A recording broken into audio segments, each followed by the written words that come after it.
حضرت عائشہ صدیقہ رضی اللہ تعالیٰ عنہ کہتے میں بیٹھی تھی حضور کی بارگاہ میں، دوپہر کا وقت، حضور کے کیلولا کا وقت ہوتا تھا، اس وقت صحابہ نہیں آتے تھے، حضور دوپہر کو تھوڑا آرام کرتے تھے۔ کہتے ہیں ایک بوڑھی خاتون ایک دن آ گئی دوپہر کو، اس کے ہاتھ میں چھڑی تھی، لاٹھی پکڑی تھی، اس نے دروازے پہ دستک دی۔ جب میں نے پوچھا کون ہے تو وہ عورت بولی، حضور آرام کر رہے تھے، کہتے ہیں وہ عورت جب بولی نا، اللہ کے محبوب چارپائی پہ اٹھ کے بیٹھ گئے، اس کی آواز کانوں سے ٹکرائی، حضور اٹھ کے بیٹھ گئے۔ دروازہ کھولا، وہ خاتون اندر آئی تو بڑی دنیا آتی تھی، اور جس انداز میں نبی پاک نے اس کا استقبال کیا ایسا کم ہوتا تھا۔ حضور کھڑے ہو گئے، پھر محبوب پاک نے بٹھایا، پھر حضور علیہ السلام کی میں آنکھوں کا حسن اور روشنی دیکھ کے اندازہ کر رہی تھی کہ اس کے آنے سے حضور بڑے ہی زیادہ خوش ہیں، نبی پاک بڑے خوش ہیں۔ اللہ کے محبوب نے کھجوریں دی، سرکہ دیا، دیر تک حضور ان کی باتیں سنتے رہے۔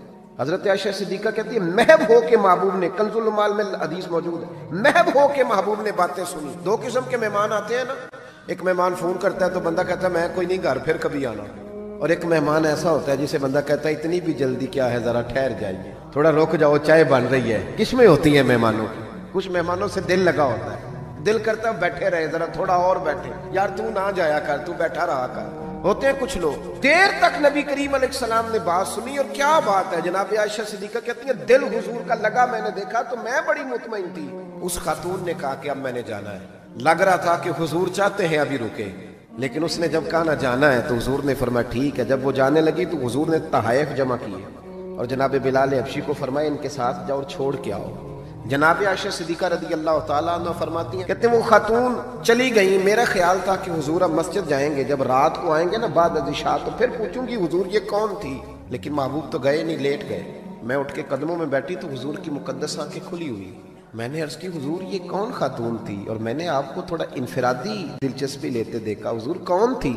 جب میں نے پوچھا تو حضور کی آنکھوں میں آنسو چمکنے لگے، حضور اٹھ کے بیٹھے اور فرمانے لگے عائشہ یہ میری پہلی زوجہ خدیجہ الکبریٰ کی سہیلی تھی، اور فرمایا جب ہم مکے میں رہتے تھے تو یہ آیا کرتی تھی، خدیجہ اس کا پرتک پاک استقبال کرتی تھی، اسے کھجوریں کھلاتی تھی، دودھ پلاتی تھی، پھر یہ باتیں سناتی تھی تو خدیجہ اس کی باتوں کا جواب دیتی تھی۔ فرمایا آج اس کی آواز کانوں سے ٹکرائی ہے تو ساری یادیں پھر سے تازہ ہو گئی ہیں۔ فرمایا میں نے اس کے ساتھ وہی سلوک کرنا چاہا ہے جو فاطمہ کی اماں کرتی تھی، میں نے وہی عزت دینی چاہیے جو وہ دیتی تھی۔ اور حدیث کا آخری جملہ اتنا شاندار ہے کہ اس جملے کو یاد کر لیں تو دستور بن جائے ہمارے لیے۔ محبوب نے فرمایا عائشہ تعلق اچھے طریقے سے نبھانا یہ بھی ایمان کا حصہ ہے۔ حضور نے عزت دی، نبی کریم نے وقار دیا، حضور ہر آنے والے کو عزت دیتے۔